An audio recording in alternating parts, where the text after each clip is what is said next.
আমি লাইভে, তোমরা চলে আসো সবাই। Students come to live.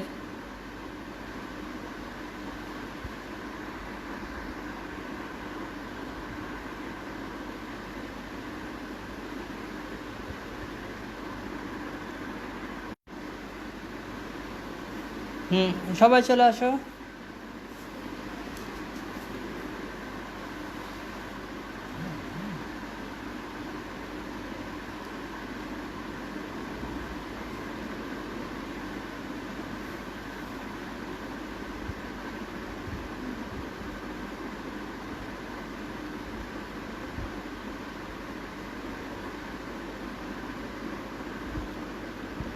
ওকে, এই তো চলে আসছে।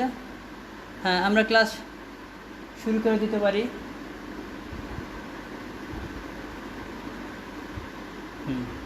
ঠিক আছে, নাবিলও এসেছে।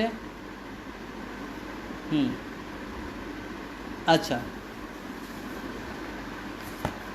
গতদিন আমরা কোনটুকু করেছিলাম একটু দেখি। রুদ্ধতাপীয় প্রক্রিয়া, হ্যাঁ রুদ্ধতাপীয় প্রক্রিয়া কিছুটা হয়েছিল।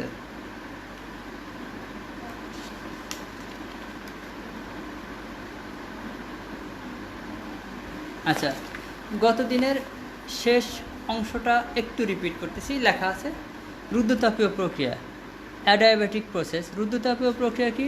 আচ্ছা, সবাইকে বলতেছি আমরা তাপগতিবিদ্যার প্রায় শেষের দিকে চলে এসেছি। তাপগতিবিদ্যা চ্যাপ্টারের শেষের দিকে চলে আসছি। রুদ্ধতাপীয় প্রক্রিয়া পড়তেছি, দেখো এখান থেকে। আচ্ছা, রুদ্ধতাপীয় প্রক্রিয়া কাকে বলে? যে তাপগতীয় প্রক্রিয়ায় বাইরে থেকে কোনো তাপ ভিতরে প্রবেশ করে না, বা সিস্টেমের ভিতর থেকে বাইরে কোনো তাপ আসে না, তাকে রুদ্ধতাপীয় প্রক্রিয়া বলে। এই মানে এখানে বাইরে থেকে তো কোনো তাপের সরবরাহ নাই। যা সমষ্ণ প্রক্রিয়ার সাথে পার্থক্য কোথায়? সমষ্ণ প্রক্রিয়ায় বাইরে থেকে তাপ দেওয়া হয় বা বাইরে তাপ নেওয়া হবে, কিন্তু অন্তঃশক্তি পরিবর্তন হয় না। বাট রুদ্ধতাপীয় প্রক্রিয়া কী হয়? রুদ্ধতাপীয় প্রক্রিয়ায় বাইরে থেকে কোনো তাপ দেওয়া হয় না, আবার বাইরে থেকে কোনো তাপ ভিতর থেকে কোনো তাপ বের হতে দেওয়া হয় না, কিন্তু এখানে কাজ হবে, এখানেও কাজ হবে, দুই প্রক্রিয়ায় কাজ হবে। এখানে কাজ হলো বাইরের শক্তি দ্বারা, আর রুদ্ধতাপীয় প্রক্রিয়ায় কাজটা হবে নিজের অন্তঃশক্তি ব্যয় করে, অর্থাৎ সিস্টেমের নিজস্ব শক্তি ব্যয়ের দ্বারা এখানে কাজ সম্পন্ন হবে। ঠিক আছে, এ হলো সংক্ষেপে গত দিনের। আর একটু আছে। ওয়ালাইকুম সালাম ওয়া রাহমাতুল্লাহ। ওসামা,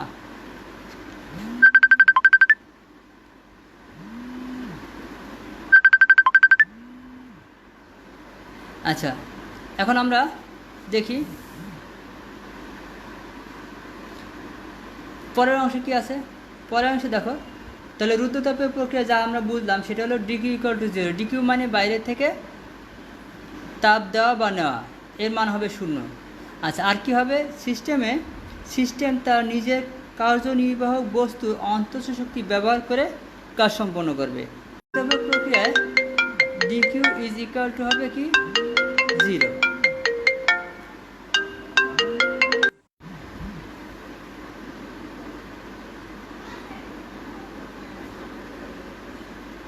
আচ্ছা, তাহলে কি হলো? এখানে ডিকিউ এর মান হবে 0। তাহলে ডিইউ প্লাস ডিডব্লিউ, এখন ডিডব্লিউকে যদি ওই পাশে পাঠাই নেগেটিভ হয়ে যায়, ডিডব্লিউ is equal to minus dU. তাহলে এখান থেকেই বোঝা যাচ্ছে যে কাজ যদি ধনাত্মক হয় তাহলে ডিইউ হবে ঋণাত্মক, মানে অন্তঃশক্তি ব্যবহার করে যখন কাজ করা হবে তাহলে অন্তঃশক্তি কমে যাবে। ঠিক আছে, আর যদি কাজ ধনাত্মক হয়, ঋণাত্মক হয়, সেক্ষেত্রে অন্তঃশক্তি ধনাত্মক হবে, মানে অন্তঃশক্তি বেড়ে যাবে। ঠিক আছে,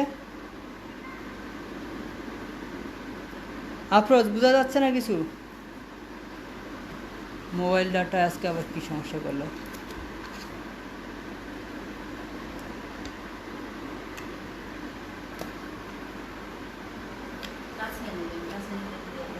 কাছে নিয়ে আমার আবার লেখার একটু সমস্যা হয়।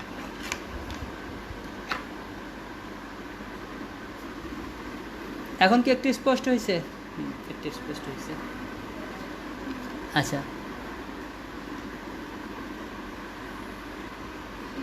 এখন একটু স্পষ্ট হওয়ার কথা, এখন আর ঝাপসা হওয়ার কথা না।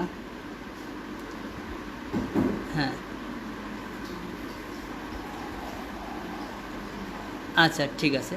এখন যেটা দেখো, ঋণাত্মক কাজ সম্পন্ন হলে অন্তঃশক্তি কমে যাবে, সরি ধনাত্মক কাজ সম্পন্ন হলে অন্তঃশক্তি কমে যাবে, অর্থাৎ সিস্টেমের তাপমাত্রাও কমে যাবে। আর আমরা জানি যে অন্তঃশক্তির সাথে তাপমাত্রা সম্পর্কিত। অন্তঃশক্তি বৃদ্ধি পাওয়া মানে তাপমাত্রাও বৃদ্ধি পাওয়া, অন্তঃশক্তি কমে যাওয়া মানে তাপমাত্রাটাও কমে যাওয়া। তাই ঋণাত্মক কাজ যখন সম্পন্ন হবে তখন কী হবে? অন্তঃশক্তি বেড়ে যাবে, বেড়ে গেলে তখন তাপমাত্রাটাও বেড়ে যাবে। এই ছিল গতদিনের, ঠিক আছে। আচ্ছা, এ পর্যন্ত আমরা গতদিন করেছিলাম। রুদ্ধতাপীয় শেষ হয়নি, রুদ্ধতাপীয় প্রক্রিয়ার আরও বেশ কিছু বাকি আছে। এখন আজকের নতুন অংশ হচ্ছে, হ্যাঁ, আজকের নতুন অংশ রুদ্ধতাপীয় অংশের বাকি অংশটুকু। আচ্ছা,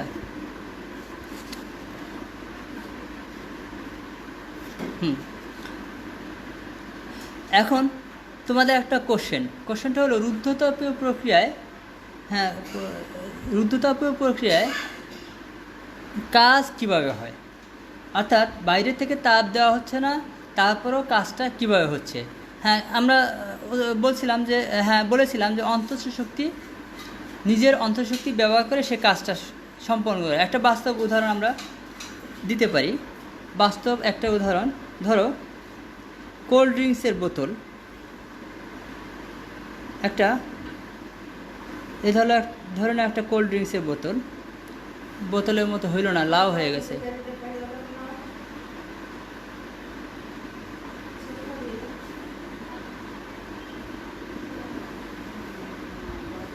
এই ধরো একটা কোল্ড ড্রিঙ্কসের বোতল। আচ্ছা, কোল্ড ড্রিঙ্কসের বোতলে ভালো করে শক্ত করে মুখ আটকানো থাকে, এটা তো আমরা জানি, দেখি। এখন এই কোল্ড ড্রিঙ্কসের বোতলে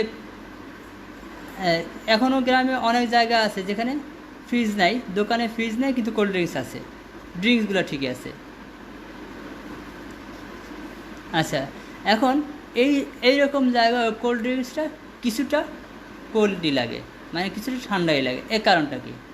এর কারণ হলে এখানে যে ড্রিঙ্কস দেওয়া আছে তার ভিতরে উচ্চ চাপে কার্বন ডাইঅক্সাইড গ্যাস দেওয়া আছে, হাই প্রেশারে কার্বন ডাইঅক্সাইড গ্যাস দেওয়া আছে।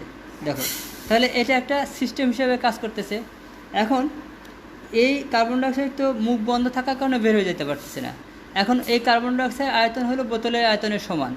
যখনই মুখটা খুলে ফেলা হয়, খুলে ফেললে সাথে সাথে এই কার্বন ডাইঅক্সাইড গ্যাসটা বেরিয়ে আসে, ঠিক আছে।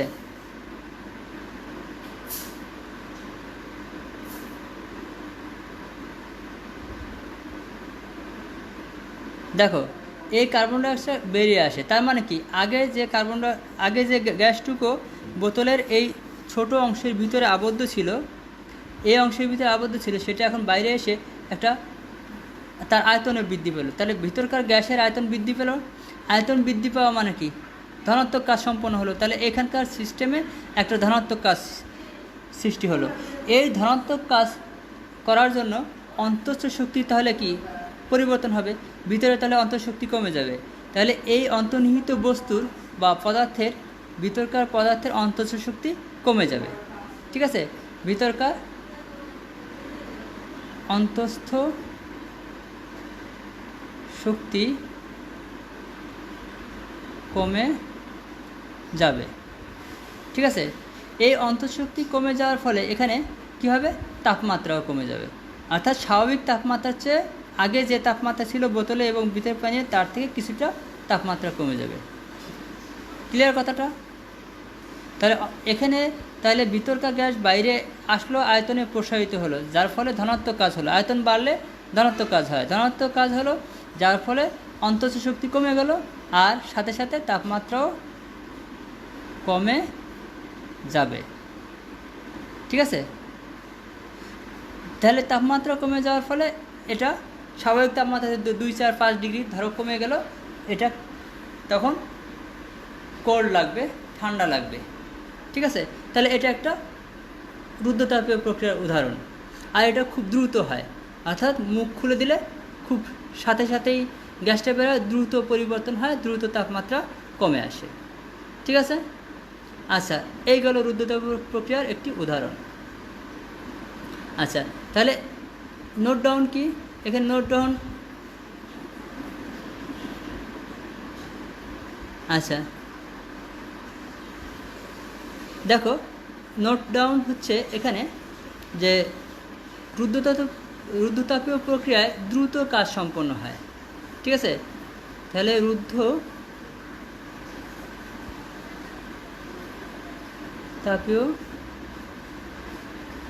প্রক্রিয়া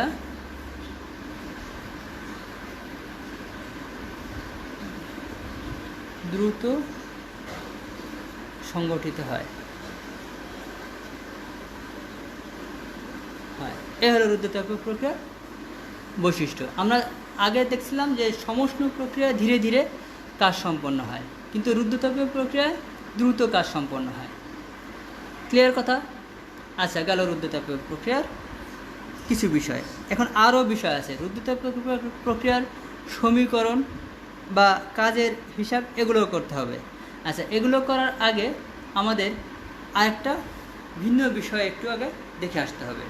সে ভিন্ন বিষয়টা হলো আপেক্ষিক তাপ কী। তোমরা তো আপেক্ষিক তাপ সম্পর্কে আগে পড়ছো।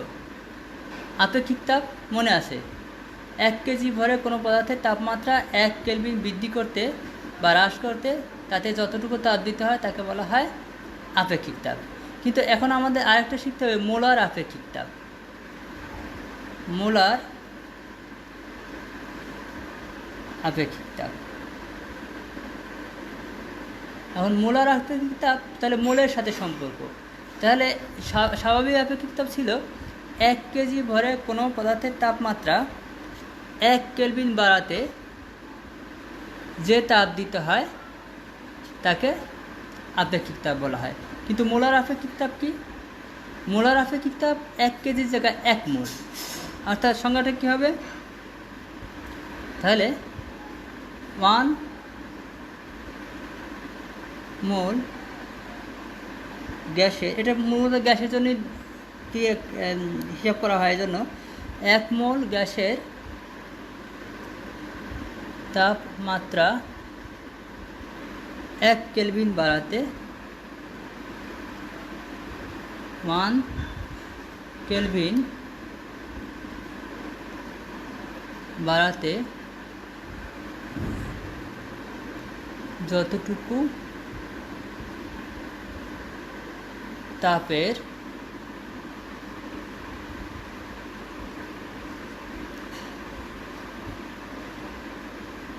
প্রয়োজন হয় তাকে ওই গ্যাসের মোলার আপেক্ষিক তাপ বলে। মোলার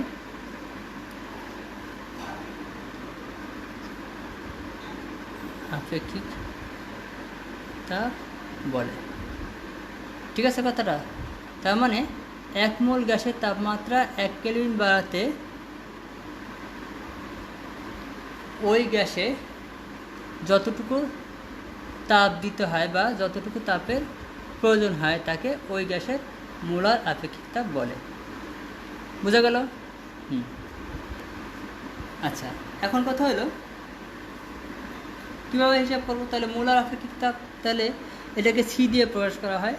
মোলার আপেক্ষিক তাপ সি ইজ ইকুয়াল টু, তাহলে কিউ ডিভাইড বাই এম।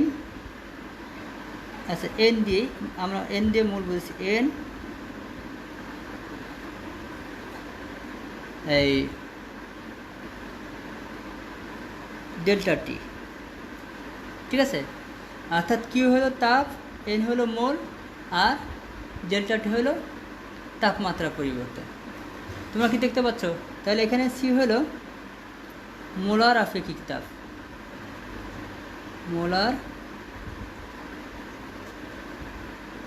আপেক্ষিক তাপ, এটা হলো সি।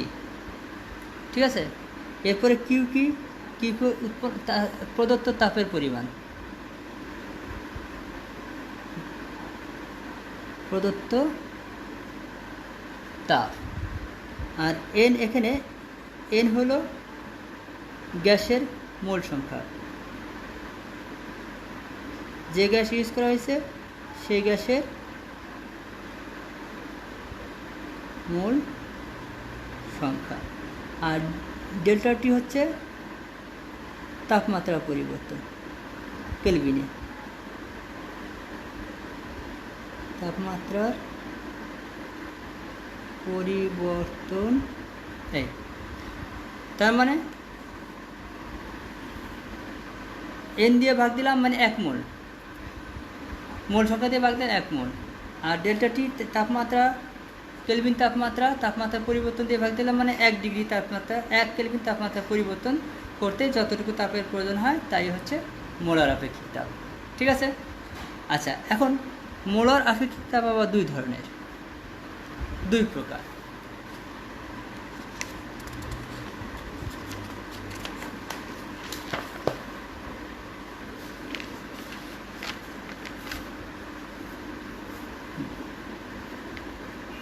তাহলে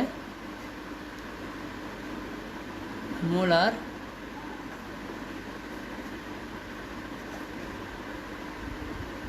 আপেক্ষিক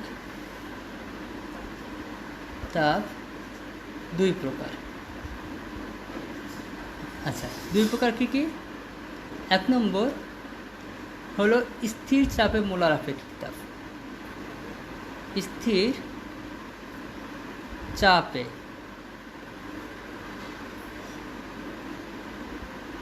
মোলার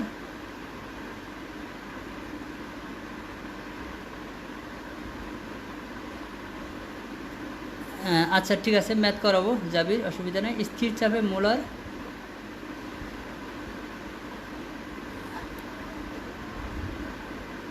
আপেক্ষিক তাপ।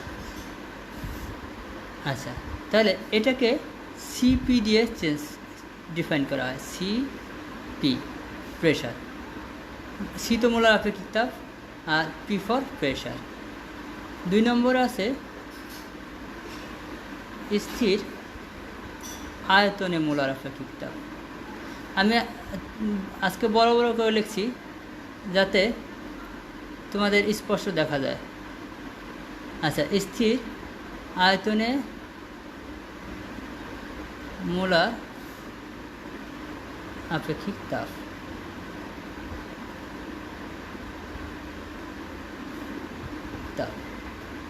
ঠিক আছে, তাহলে স্থির চাপে মোলার আপেক্ষিক তাপ, স্থির আয়তনে মোলার আপেক্ষিক তাপ, এটাকে সিভি দিয়ে ডিফাইন করা হয়।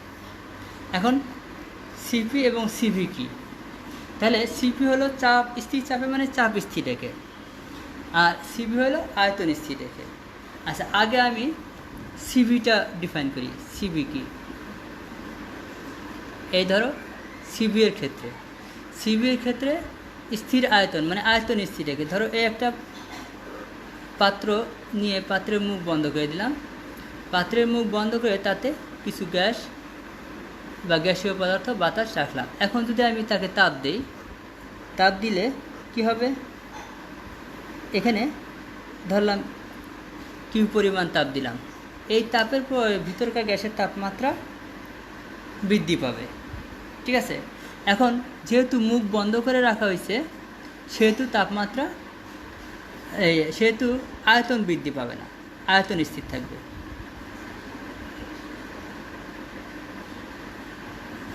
ঠিক আছে।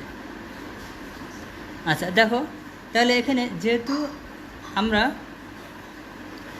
পাত্রের মুখ বন্ধ করে দিয়েছি, তাহলে ভিতরকার গ্যাসে আয়তন বৃদ্ধির সুযোগ বন্ধ হয়ে গেল, আয়তন বৃদ্ধি পাবে না। আয়তন বৃদ্ধি না পেলে কী হবে? এক্ষেত্রে চাপ বৃদ্ধি পাবে। আর দেখ, সেটা বড় কথা না, এখানে মূল কথা হলো এক্ষেত্রে আমি যে তাপ দেব সেই তাপ ভিতরকার পদার্থ নিয়ে তার তাপমাত্রা বৃদ্ধি করবে।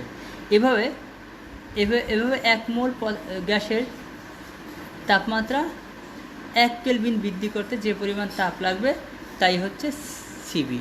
অর্থাৎ ওই সিবি এই আগের মতো সি ইকুয়াল টু আমরা কী পাইছিলাম, Q divide by N delta T. এখন এখানেও একই, সিভি এর ক্ষেত্রেও তাই, শুধু কন্ডিশনটা হলো কি পাত্রের মুখ বন্ধ করে রাখতে হবে, আর কিছু না। ঠিক আছে, এরপরে সিপি এর ক্ষেত্রে বলি। সিপি কী হবে? সিপি এর ক্ষেত্রে দেখো, এখন পাত্রের মুখ খোলা রেখে আমাকে তাপ দিতে হবে। পাত্রের মুখ যদি খুলে রাখি, তারপরে যদি তাপ দেই, তাহলে কী পরিমাণ তাপ যদি আমি তাকে প্রদান করি, তাহলে কি হবে? এক্ষেত্রে ভিতরকার গ্যাসের আয়তন বৃদ্ধির সুযোগ পাবে, আয়তন বৃদ্ধির সুযোগ পাবে, কিন্তু তাপ বৃদ্ধি পাবে, চাপ বৃদ্ধি পাবে না, প্রেশার বৃদ্ধি পাবে না, পি বৃদ্ধি পাবে না। ঠিক আছে, আর পাত্রের মুখ খুলে দেওয়ার কারণে গ্যাসের চাপ বাড়বে না, কিন্তু আয়তন বৃদ্ধি পাবে। তাহলে বাড়তেছে না কোনটা? প্রেশার বাড়তেছে না, তাই স্থির চাপে, চাপ বাড়তেছে না, তাই এটা স্থির চাপে আপেক্ষিকতা হবে। ঠিক আছে, তাহলে এক্ষেত্রে ওই সিপি এর বের করার সূত্র ওই একই, CP equal to Q divide by N delta T. ঠিক আছে, তাহলে সিপি এবং সি বের করার সূত্র একই। তাহলে সিপি এর ক্ষেত্রে পাত্রের মুখ খোলা রেখে চাপ বৃদ্ধির সুযোগ নেয়, আর সিভি এর ক্ষেত্রে পাত্রের মুখ বন্ধ থাকবে, এখানে আয়তন বৃদ্ধির সুযোগ নেই। আয়তন বৃদ্ধির সুযোগ নেই মানে আয়তন স্থির থাকবে, আর চাপ বৃদ্ধির সুযোগ মানে চাপ স্থির থাকবে। হ্যাঁ, কী বললাম আফরোজ? মুখ খুললে তো সব গ্যাস বের হয়ে যাওয়ার কথা, কেন সব গ্যাস বের হয়ে যাবে কেন? মুখ খুললে এখানে তো আমার বলা হচ্ছে না যে হাইড্রোজেন দিচ্ছি, যে পাত্রের মুখ খোলা পাইলেই উড়ে চলে যাবে, তা না। স্বাভাবিক ইয়েও হতে পারে, এই তোমার নাইট্রোজেনও হতে পারে, কার্বন ডাইঅক্সাইডও হতে পারে। অর্থাৎ মুখ খোলা রাখলে আমার গ্যাস এই বৃদ্ধি পেয়ে কিছুটা উপরে উঠে আসবে, তাই বলে সব যে মুখ খোলা রাখলে চলে যাবে তা না। আর ওইখানে যদি পাত্রের মুখ খোলা রাখলে যদি চলেই যায়, চলে যাওয়ারই যদি বিষয় হয়, তাহলে মনে করো তাহলে উল্টোভাবে পাত্রটা দিলাম, তাহলে পাত্রটা উল্টোভাবে রাখলাম, যদি গ্যাসটা উড়ে যাওয়ার মতো কোনো আশঙ্কা থাকে, তাই পাত্রের মুখ উপর দিকে দিয়ে উপর থেকে নিচের দিকে তাপ দেওয়া শুরু করি। ঠিক আছে, তাহলে এক্ষেত্রে সকল গ্যাস উড়ে যাবে না, যেটুকু শুধু বাড়বে আয়তনে ওইটুকু বের হয়ে যাবে। কিন্তু এটাও আমাদের বিশেষ কথা না, এখানে বিশেষ কথা হলো সিপি এবং সিবি কীভাবে পরীক্ষা করতে হয়। ঠিক আছে, আচ্ছা, এখন সিপি এবং সিবি এই দুইটার মধ্যে কোনটা মান বেশি হবে এটা আমরা একটু বের করার চেষ্টা করি। হ্যাঁ রাকিব, এত দেরি হইলে হয় কীভাবে? চলে আসবা, আমি যেদিন একটু লেট হবে সেদিন আমি তোমার তো মেসেজ টেসেজ দিয়ে জানিয়ে দেবো, বুঝছো? আর যেদিন কোনো লেট হবে না সেদিন ঠিক টাইম মতো 8টায় শুরু হবে, তোমরা 8টায় চলে আসবে আর কি। আচ্ছা, এখন দেখি সিপি এবং সিবি এর মধ্যে হ্যাঁ আফরোজ, থ্যাংক ইউ বোঝার জন্য। এখন সিপি এবং সিবির মধ্যে কোনটির মান বেশি হবে? দেখো, এখানে ধরলাম আমি সিভি এর ক্ষেত্রে এন মোল গ্যাস নিলাম, একইভাবে সিপি এর ক্ষেত্রেও ওই এন মোল গ্যাস নিলাম। ধরো এন এর মান 1 মোল, এখানেও 1 মোল নিয়েছি, এখানে 1 মোল, দুই পাত্রে সমান পরিমাণ গ্যাস নিয়েছি। তো এখন এখানে যদি আমি তাপ দেই, তাপ দিলে এখানে মুখ বন্ধ থাকার কারণে কাজের পরিমাণ হবে 0। কাজের পরিমাণ 0 হলে এই প্রদত্ত তাপের সবটুকুই তার অন্তঃশক্তি বৃদ্ধি করবে, তার মানে তার তাপমাত্রা বৃদ্ধিতে ব্যবহৃত হবে। আর এখানে কি হবে? এখানে যতটুকু তাপ দেওয়া হবে সবটুকু তার অন্তঃশক্তি বৃদ্ধি করবে না, কিছুটা তার আয়তনকে বৃদ্ধি করবে। কিছুটা যদি তার আয়তনকে বৃদ্ধি করে, তাহলে ওখানে কাজের কারণে কিছুটা তাপ অপচয় হবে, মানে এখানে যে কাজটা হলো আয়তন বৃদ্ধির জন্য যে কাজ হলো সেখানে কিছুটা কাজে লাগবে, কিছু তাপ চলে যাবে, আর বাকি তাপটুকু তার অন্তঃস্থ শক্তি বৃদ্ধি করবে। যার ফলে এখানে যত তাড়াতাড়ি মানে তাপমাত্রা বৃদ্ধি পাবে, এখানে তত তাড়াতাড়ি তাপমাত্রা বৃদ্ধি পাবে না, এখানে তাপের অপচয় হবে না, এখানে তাপের অপচয় হবে, অপচয়ই বললাম কারণ এই কাজে তো লাগতেছে না, অন্য কাজে লাগতেছে। তার মানে এইখানে আমাকে 1 ডিগ্রি তাপমাত্রা বাড়াইতে হলে একটু বেশি তাপ দিতে হবে, যেহেতু তাপের আদার ইউজ আছে। আর এখানে আদার ইউজ নাই বলে তার চেয়ে একটু কম তাপ দিতে হবে। তাহলে কিউ এর মান এখানে থাকবে কম, এখানে থাকবে বেশি। তার মানে সিবি হবে কম, কিউ কম মানে সিবি কম, তবে সিবি বেশি। তাহলে সিপি বড়, সিবি ছোট। তাহলে এখানে আমরা কি বলতে পারি? তাহলে এখানে আরেকটি সূত্র, সেটা হচ্ছে যে Cp is greater than Cv. ঝাপসা হয়ে গেল কেন করা? হ্যাঁ, তাহলে সিপি ইজ গ্রেটার দ্যান সিবি। সিপি এর মান সিভি এর মানের চেয়ে সবসময় বড় হয়। তাহলে এক একটা গ্যাসের ক্ষেত্রে সিপি এর এক একটা মান আছে, সিভি এরও এক একটা মান আছে। আর এখানে সিপি এবং সিবি এই দুটা ডাইরেক্ট রিলেশন। বড় তো বুঝলাম, কত পরিমাণ বড়। এক্ষেত্রে সিপি মাইনাস সিবি ইজ ইকুয়াল টু হবে মোলার গ্যাস ধ্রুবক আর। অর্থাৎ এদের পার্থক্য হবে মোলার গ্যাস ধ্রুবক আর এর সমান। ঠিক আছে? আচ্ছা, তাহলে এটাও ফর্মুলা, এটাও একটা সূত্র, CP minus CV equal to R.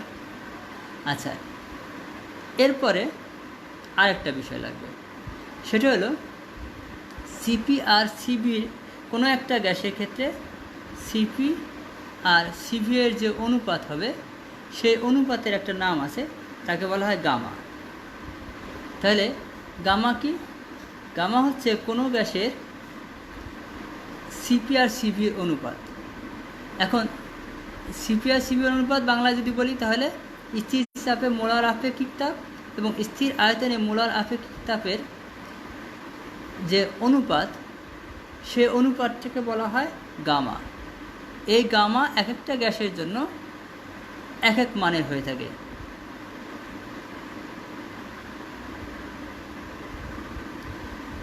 আচ্ছা, ঠিক আছে, বাঁকা করলাম না, সোজা করলাম।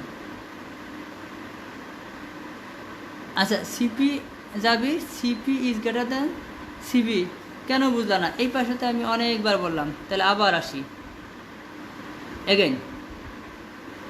হ্যাঁ, সবাই দেখো, সিভি এর ক্ষেত্রে আমি এই পাত্রে যে পরিমাণ তাপ দিয়েছি তার একটা অংশ তার তাপমাত্রা বৃদ্ধি করবে বা অন্তঃস্থ শক্তি বৃদ্ধি করবে, আরেকটা অংশ কাজ সম্পাদন করবে।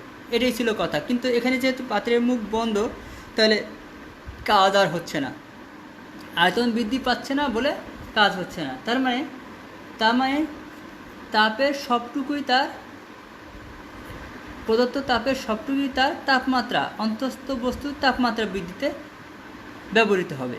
আর এখানে কী হবে? এখানে যতটুকু তাপ দেওয়া হবে তার একটা অংশ অন্তঃস্থ শক্তি বৃদ্ধি করবে, আরেকটা অংশ তার আয়তন বৃদ্ধি করার জন্য কাজ করবে। তা আয়তন বৃদ্ধি করার জন্য যে কাজ হবে সেই কাজে তাপের একটা অংশ ব্যয় হয়ে যাবে, আর আরেকটা অংশ কাজে লাগবে। তাহলে এখানে কার্যকর হবে কম, ওখানে কার্যকর হবে বেশি। তাহলে 1 কেলভিন তাপমাত্রা বৃদ্ধির জন্য এক্ষেত্রে যে পরিমাণ তাপ দিতে হবে, এখানে কার্যকর কম বলে এখানে বেশি পরিমাণ তাপ দিতে হবে। ঠিক আছে? যেহেতু কিছুটা লস হয়, এজন্য কিউ এর মান এখানে বেশি দিতে হবে। বেশি পরিমাণ তাপ দিলেই লস হওয়ার পরে তার তাপমাত্রা বৃদ্ধি পাবে। তাহলে এখানে 1 কেলভিন তাপমাত্রা বৃদ্ধির জন্য ধরো 10 জুল লাগলো, তাহলে ওখানে ধরো তাহলে 8 জুলই হয়ে যাবে। ঠিক আছে? তাহলে কিউ এর মান এটাতে কম, এটাতে বেশি। যেটাতে বেশি কিউ এর মান যদি বেশি হয়, তাহলে এই সিপি এই মানটাও তো বড় হবে, তাহলে সিবি এর চেয়ে বড় হবে কিউ এর মানের জন্য। ব্যাপারটা বোঝা গেছে জাবির? এজন্যই আমরা এই পাশে লিখেছি CP is greater than CV.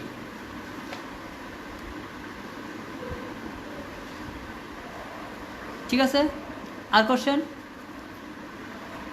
আচ্ছা, এখন গামা সংক্রান্ত কথা। এখন এই গামা এক একটা গ্যাসের জন্য এক এক রকম। এখন এক পারমাণবিক গ্যাসের জন্য গামায়ের একটা মান নির্ধারিত আছে। এক পারমাণবিক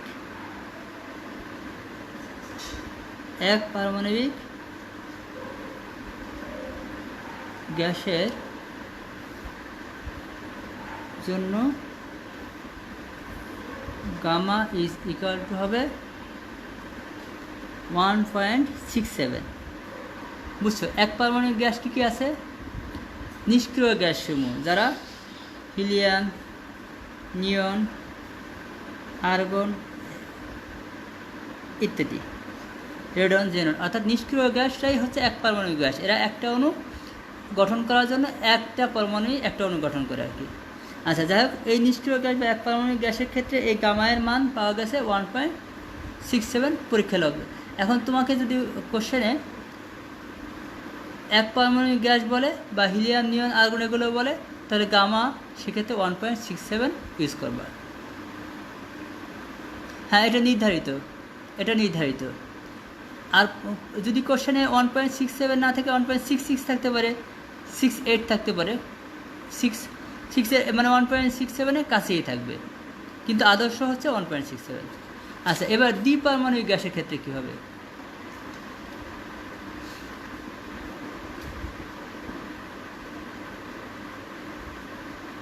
নিয়ন,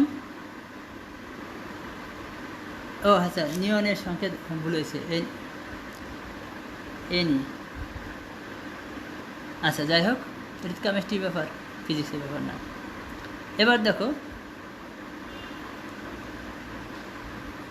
দ্বিপারমাণবিক গ্যাসের জন্য দ্বিপারমাণবিক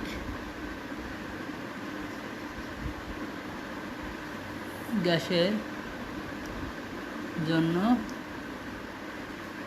সেক্ষেত্রে গামা হলো 1.41। কোশ্চেনে 1.4ও থাকতে পারে, তাহলে আদর্শ 1.41 ধরাই বেটার। ঠিক আছে? তাহলে এখন দ্বিপারমাণবিক গ্যাস কারা? দ্বিপারমাণবিক গ্যাস তো আমরা অনেক চিনি, হাইড্রোজেন, অক্সিজেন, নাইট্রোজেন, এরা, অর্থাৎ দুইটি পরমাণু মিলে একটা অণু গঠন করে যারা, তারা হলো দ্বিপারমাণবিক গ্যাস। এবার ত্রিপারমাণবিক বা চতুর্পরমাণু অর্থাৎ বহু পরমাণুগুলো একসাথে করা হয়েছে, তাহলে বহু পারমাণবিক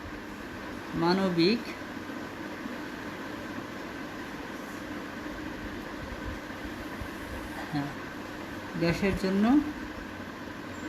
গামা ইকুয়াল টু, এটা ধরা হয়েছে 1.33। ঠিক আছে?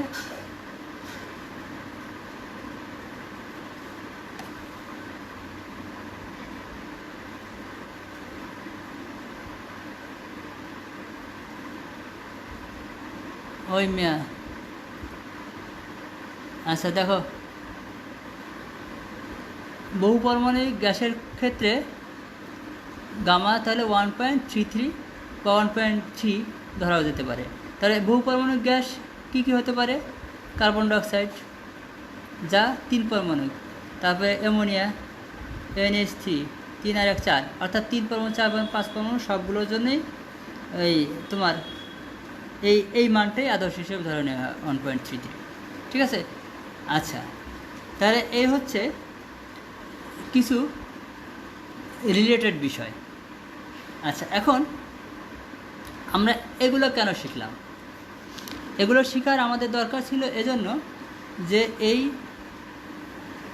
এক পরমাণু, দ্বিপারমাণু এই গ্যাসগুলো গামায়ের মান আমাদের রুদ্ধতাপীয় প্রক্রিয়ার সাথে সম্পর্কিত।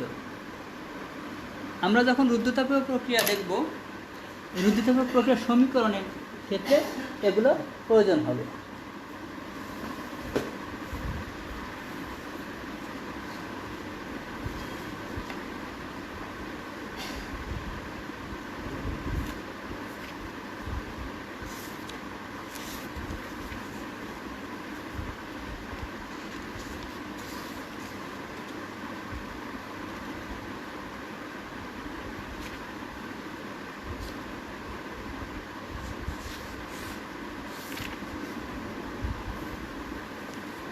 এখন দেখি রুদ্ধতাপীয় প্রক্রিয়ার সমীকরণ। আচ্ছা, এই পেজটা দেখো, আমি পেজটা উল্টে ফেলবো।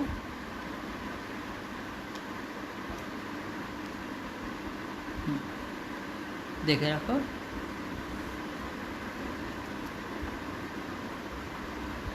আচ্ছা,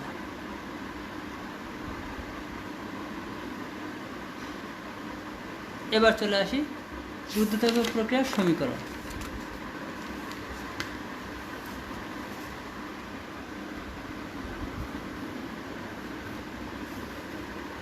আচ্ছা, এখন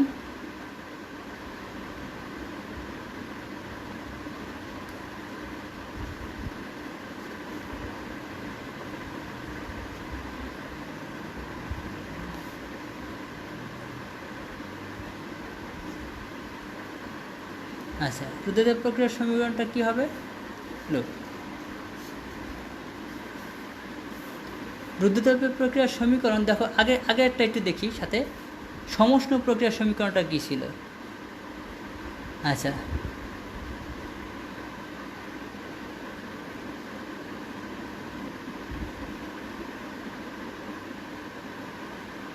আমরা যদি সমষ্ণ প্রক্রিয়ার সমীকরণটা একটু দেখি, সমষ্ণ প্রক্রিয়ার সমীকরণ ছিল পিভি ইকুয়াল টু কনস্ট্যান্ট, মানে বয়েলের সূত্র। কিন্তু রুদ্ধতাপ প্রক্রিয়ায় সামান্য একটু চেঞ্জ কেন?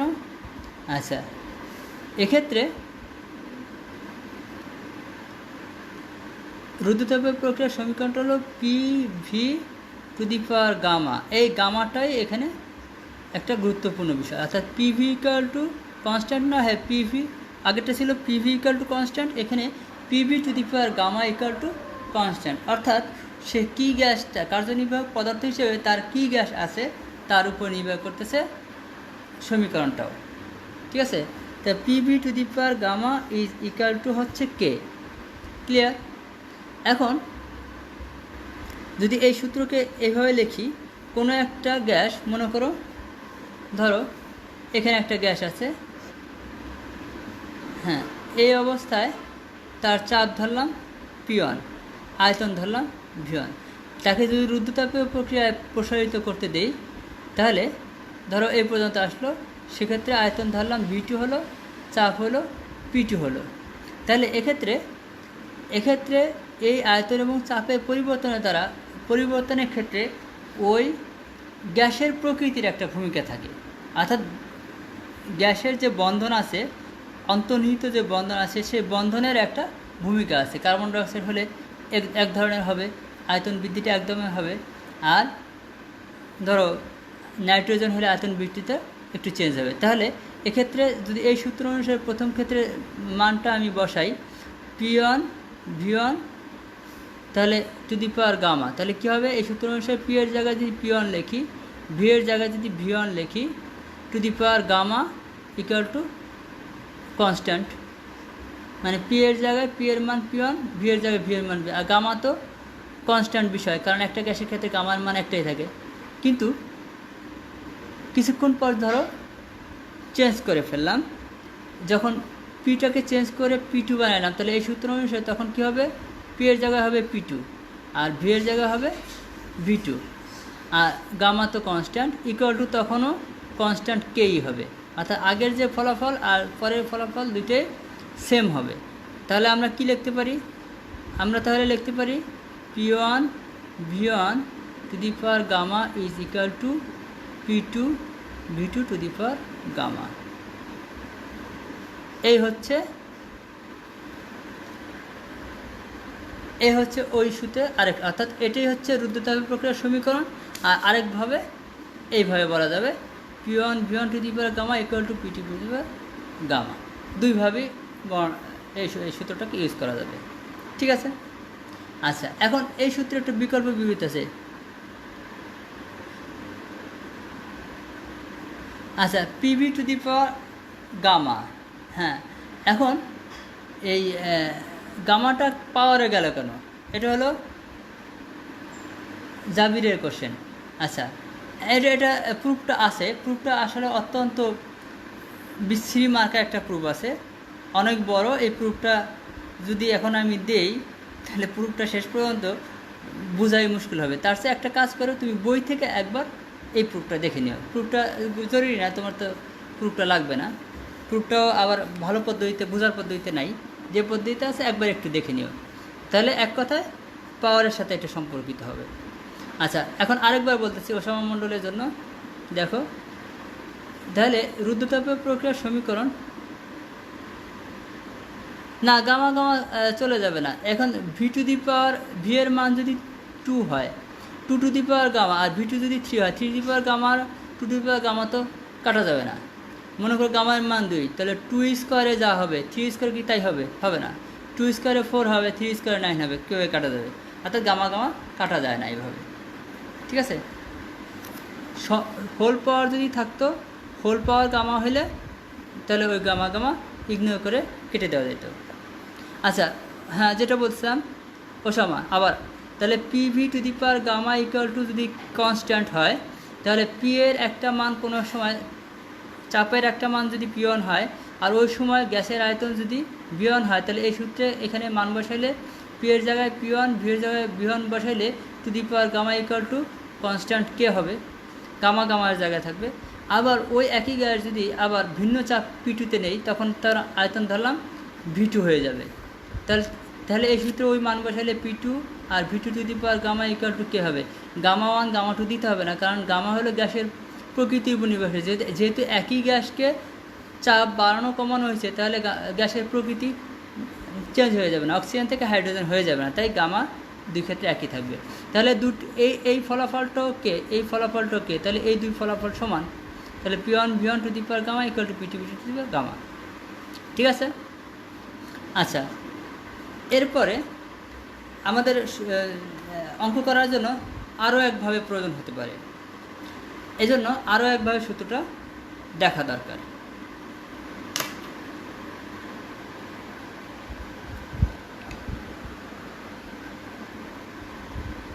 আচ্ছা, আরও একভাবে সূত্রটা দেখতে চাই, দেখো। তাহলে আমরা একটু আগে যা পাইলাম PV to the power gamma equal to constant K. আচ্ছা, এখন আমরা তো জানি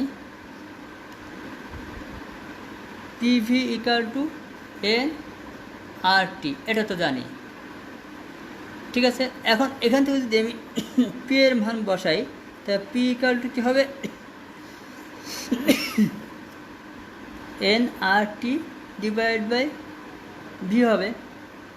পি এর মানটা এখন এইখানে এই সূত্র দিয়ে বসিয়ে দিই, এই সূত্রে পি এর মানটা বসাইলে কী হবে, এন আর টি,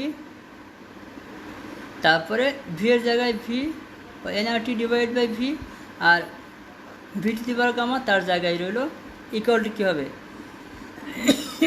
কনস্ট্যান্ট কে।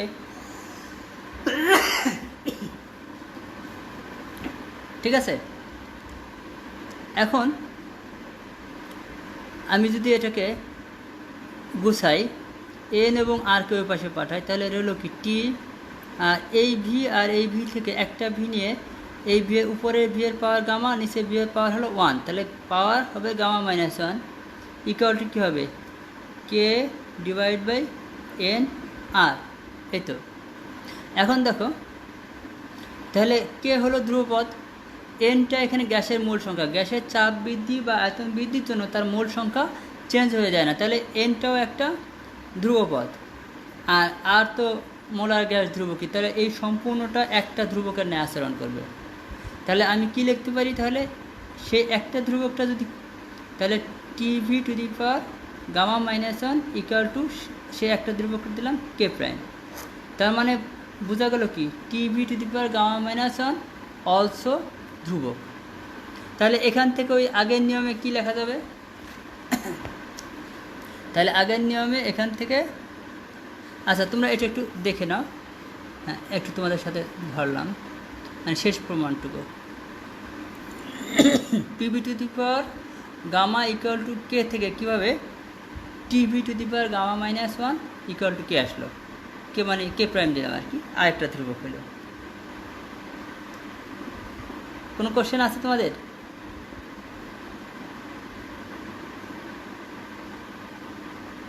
আচ্ছা নাই, তাহলে এখন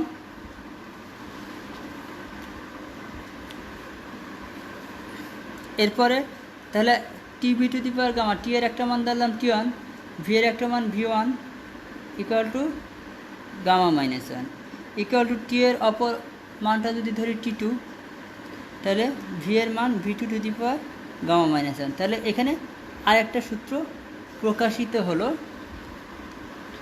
এই সূত্রটা কিসের সূত্র প্রকাশিত হলো? এটা হলো ওই রুদ্ধতাপীয় প্রক্রিয়ার সমীকরণ, তবে তাপমাত্রা আয়তনের সাথে সম্পর্কিত।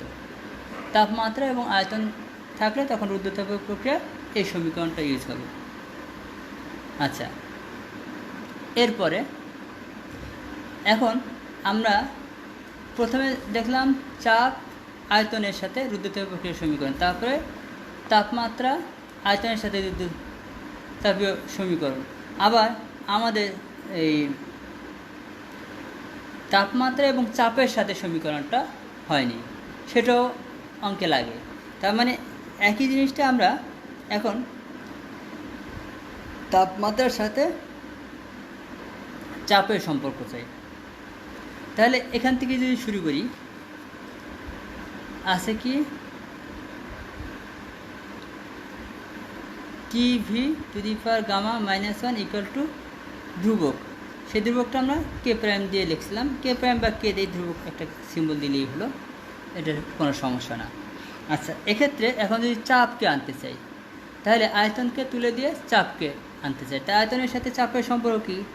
ওই একই সূত্র, পিভি ইকুয়াল টু NRT। তাহলে এক্ষেত্রে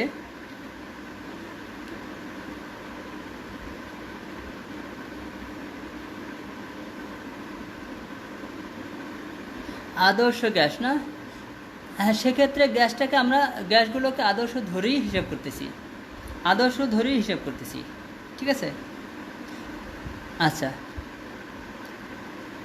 যাবি বুঝছো, আদর্শ ধরেই গ্যাসগুলোকে হিসাব করা হচ্ছে।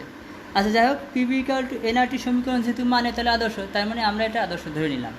আচ্ছা, তাহলে এক্ষেত্রে ভি এর মানটা যদি বের করি, ভি ইকুয়াল টু কী হবে? NRT ডিভাইড বাই পি, ঠিক আছে? তাহলে ভি এর এই মান এখানে বসাই, তাহলে এখানে আছে টি, আর ভি এর জায়গায় এখন আমাকে বসাইতে হবে কত? NRT divide by P. কিন্তু এখানে পাওয়ার ছিল গামা মাইনাস 1, ঠিক আছে? সম্পূর্ণটা পাওয়ার, অর্থাৎ ভি এর মান এটা হলো সম্পূর্ণটা পাওয়ার দিয়ে দিলাম তাকে। আচ্ছা, তাহলে এখন তাহলে যদি পাওয়ার বিভক্ত করে দিই, তাহলে কী হবে?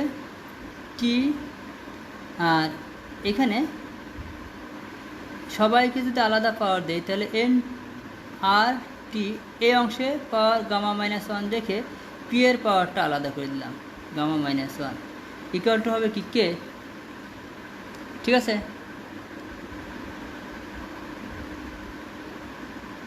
কে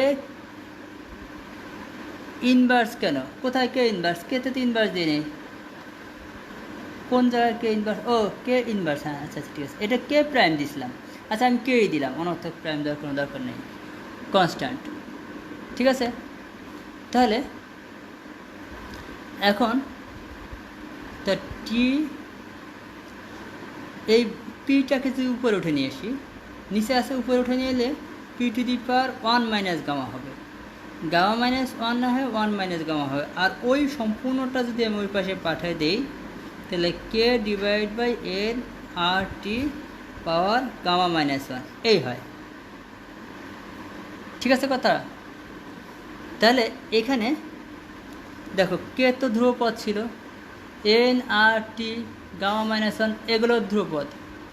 ও একটু টিটাকে ওই পাশে পাঠানো ঠিক হয় নাই, টিটা ধ্রুবপদ নয়। আচ্ছা, টিটাকে রেখে দিতে হবে, টিটাকে যদি রেখে দিই, T to the power gamma minus 1 দিয়ে তারপরে এখানে টিটাকে সারা বাকিটাকে বাড়াবো। টিটা তো চলক, এখানে টি তো চেঞ্জেবল, ঠিক আছে? এখানে এন হলো মোল সংখ্যা, সেটা কনস্ট্যান্ট থাকবে একই গ্যাসের জন্য, একই পরিমাণ গ্যাসের জন্য, আর আর হলো মোলার গ্যাস, সেটাও কনস্ট্যান্ট। কারণ এই অংশ সবগুলোই কনস্ট্যান্ট, এই অংশ সবটুকুই কনস্ট্যান্ট। তাহলে এখন এই অংশটা যদি এখন একসাথে করি, টি আর টি, দুইটা টি থেকে একটা টি নিলে টি টু দি পাওয়ার 1 আর প্লাস গামা মাইনাস 1, আর আসে কত P to the power 1 minus gamma, আর সবগুলো ধ্রুবপদ মিলে একটা ধ্রুবপদ দিলাম, ধরো কে প্রাইম দিয়ে দিলাম। টিটা আবার বলেন, আচ্ছা টিটা হলো এখানে রুদ্ধতাপ প্রক্রিয়ায় তো তাপমাত্রা চেঞ্জ হয়, তাহলে টিটার চেঞ্জেবল রাশি, তাহলে টিটাকে ধ্রুব গণ্য করা যাবে না, তাই টিটাকে রেখে দিলাম। টি এখানে আরেকটা আছে তার সাথে হিসাব করার জন্য, আর এন এবং আরকে ওই পাওয়ার দিয়ে ওই পাশে পাঠিয়ে দিয়েছি, ঠিক আছে। আচ্ছা তাহলে এখন এই দুইটি একসাথে হলে একটা টি হয়ে গেল, আর পাওয়ার 1 আর এটা পাওয়ার গামা মাইনাস 1, আর P to the power 1 minus gamma যা আছে তাই। তাহলে কি আসবে এখানে T to the power gamma minus 1 plus 1 কাটা গেলে T to the power gamma into P to the power 1 minus gamma equal to K, K বা কে প্রাইম যাই বলি। এই হচ্ছে টি এবং পি সম্পর্কিত রুদ্ধতাপীয় সমীকরণ, ঠিক আছে। তাহলে ওই ভেঙে রূপে যদি লিখি তাহলে কী হবে, টি এর জায়গায় T one gamma P one 1 minus gamma is equal to হবে T two gamma P two 1 minus gamma. এই তোমাদের বইয়ে এটা আবার গামা দিয়ে ভাগ করে আরেক রূপে লিখছে, কিন্তু দরকার কি, এইভাবেই যথেষ্ট মনে রাখা যায়, এটাই অপেক্ষাকৃত সহজ রূপ, মানে বইয়ে যেটা আছে সেটা হচ্ছে এই রূপটাই মুখস্থ রাখা সহজ, ঠিক আছে। তার মানে রুদ্ধতাপীয় সমীকরণে আমি 3টা রূপ পেয়েছি, ঠিক আছে। তোমরা একবার রূপটা উপর থেকে নিচে দেখে নাও, দেখো না, আমি পেজটা উল্টে ফেলবো।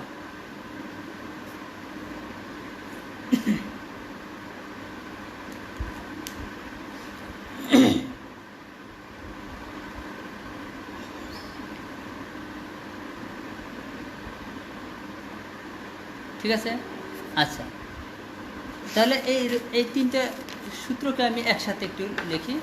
অর্থাৎ রুদ্ধতাপ প্রক্রিয়ার 3টে সমীকরণ আসলো। প্রথম সমীকরণটা হলো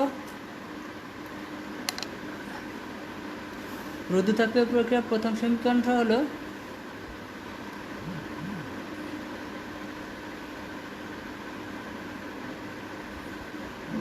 তাহলে PV to the power gamma equal to constant, আরেক রূপে যদি নেই তাহলে P one V one to the power gamma equal to P two V two to the power gamma. এই আর দ্বিতীয় রূপটা হচ্ছে T V to the power gamma minus 1 equal to K, আর এটার ওই রূপটা হচ্ছে T one V one gamma minus 1 equal to T two V two gamma minus 1। আর 3 নম্বরটা হলো T to the power gamma আর P to the power 1 minus gamma equal to K. তৃতীয়টা একটু কষ্ট করে মনে রাখতে হবে। তাহলে আবার ওই রূপে লিখলে T one P one to the power 1 T one gamma P one to the power 1 minus gamma equal to টি2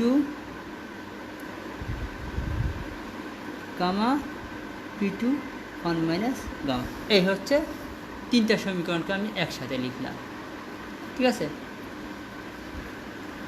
আচ্ছা গেল রুদ্ধতাপীয় প্রক্রিয়ার সমীকরণগুলো। এরপর হলো রুদ্ধতাপীয় প্রক্রিয়ার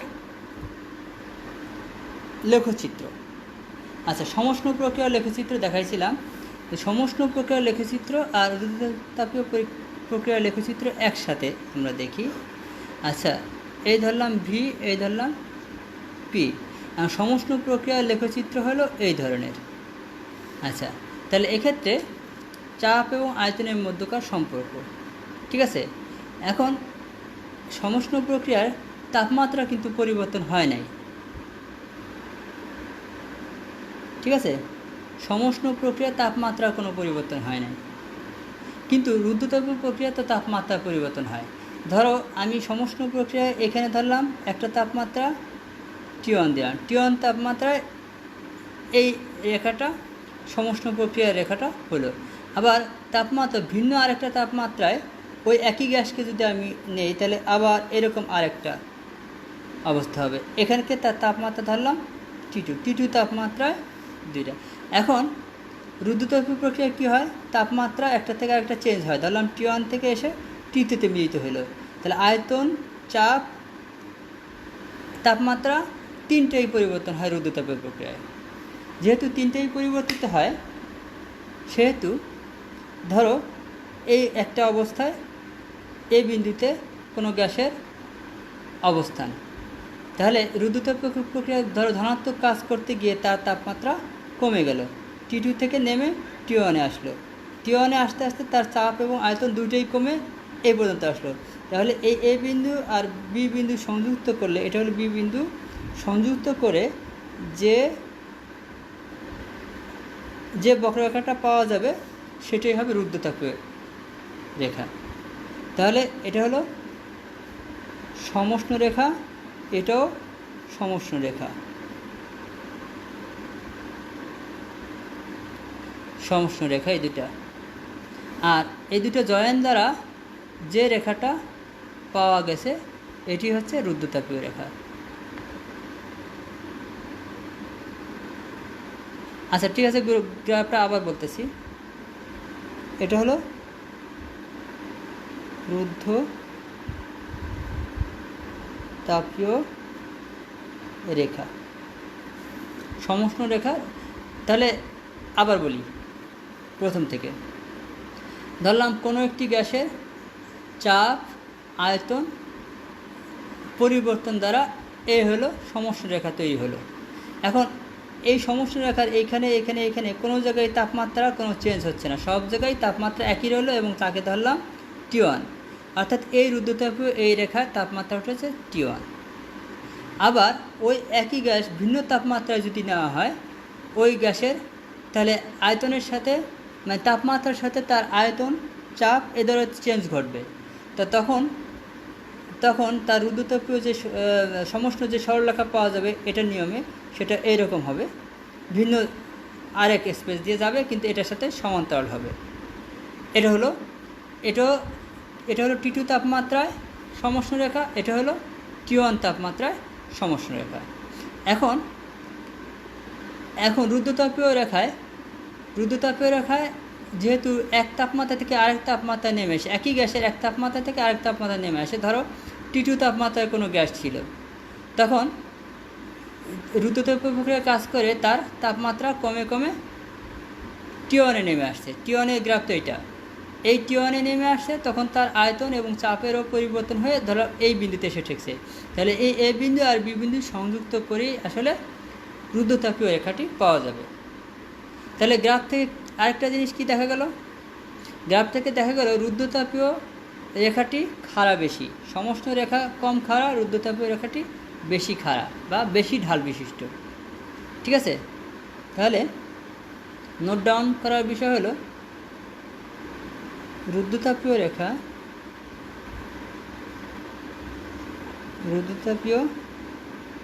রেখা সমষ্ণ রেখা হতে বেশি খাড়া। বেশি খাড়া মানে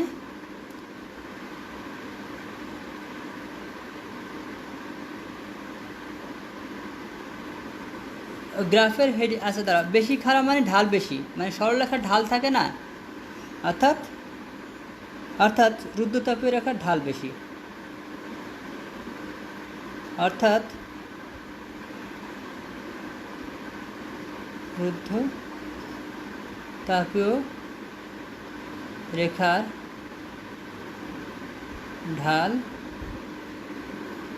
ঢালের মান বেশি আর কি। ঠিক আছে, রুদ্ধতাপীয় রেখার ঢাল বেশি, ক্লিয়ার কথা। আচ্ছা, এই গ্রাফের একটা হেডিং দিতে চাচ্ছ, গ্রাফের হেডিং হবে রুদ্ধতাপীয় রেখা গ্রাফ। যদিও এখানে রুদ্ধতাপীয় রেখা আঁকার জন্য আমাকে দুইটা সমষ্ণ রেখা আঁকতে হয়েছে, তবুও এটা তো আমি রুদ্ধতাপীয় রেখার গ্রাফে আঁকার জন্য করছি, তাই এটা হেডিং হবে রুদ্ধতাপীয় রেখার গ্রাফ। ঠিক আছে, তোমাকে যদি রুদ্ধতাপীয় রেখার গ্রাফ আঁকতে বলে তাহলে তোমাকে দুইটা সমস্ত রেখা আগে এঁকে নিয়ে তারপরে এটা আঁকতে হবে, অর্থাৎ আমি যতটুকু আঁকছি ততটুকুই আঁকতে হবে রুদ্ধতাপীয় রেখা গ্রাফ আঁকতে হলে। কারণ শুধু এই দাগটা দিলে তুমি বোঝাতে সক্ষম হবো না যে তাপমাত্রার চেঞ্জটা কীভাবে, কারণ এখানে তো পি আর ভি আছে, তাপমাত্রা টি তো নাই, টি অক্ষ তো নাই, তাই তাপমাত্রার চেঞ্জটা দেখানো যাচ্ছে না। এই জন্য এইভাবে গ্রাফটা একে ডিফাইন করতে হবে। বেশি খাড়া মানে দেখো, এই যে এটা হলো এরকম, এই যে এরকম ঢালু, এটাও এরকম ঢালু, কিন্তু এটা এইরকম খাড়া হয়ে গেছে না। তাহলে এইভাবে থাকলে কম খাড়া, এভাবে থাকলে বেশি খাড়া, যত এরকম হবে তত খাড়া বেশি হবে না, এজন্য। ঠিক আছে, রুদ্ধতাপীয় রেখা সম্পর্কে তাহলে আমাদের অর্থাৎ সমষ্ণ প্রক্রিয়া, রুদ্ধতাপীয় প্রক্রিয়া দুটোই হয়েছে। রুদ্ধতাপীয় প্রক্রিয়া এখানেই শেষ, এই সম্পর্কে আমাদের আর ডিটেলস জানার কোনো প্রয়োজন নেই, আমাদের যথেষ্ট ডিটেলস জানা হয়েছে। ঠিক আছে, তাহলে তাপগতিবিদ্যা প্রথম সূত্র শেষ হলো, আগামী দিন আমাদের তাপগতিবিদ্যা দ্বিতীয় সূত্র শুরু করতে হবে। ঠিক আছে, হ্যাঁ, লগ ইন থাকো। যদিও আমরা একটু আস্তে এগোচ্ছি, তবুও আমরা অনেক ডিটেলস করে কোনো ফাঁক ফোকর না রেখে ভালোভাবে এগিয়ে যাচ্ছি, এটা একটা ভালো জিনিস। হ্যাঁ, আজকে এখানেই ছুটি, আবার পরশুদিন এই সময়ে ক্লাস হবে। তোমাদের রুটিনটা আগেও দিয়েছি, তারপর নতুন যারা আছো তাদের জন্য রুটিনটা আবারও লিখি। শনি, সোম, বুধ, শুক্র এই 4 দিন 8টাতে সন্ধ্যা।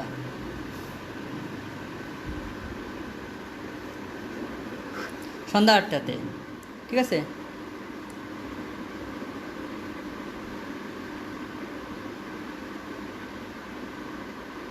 ইপ্তি কী বললা বুঝি নাই।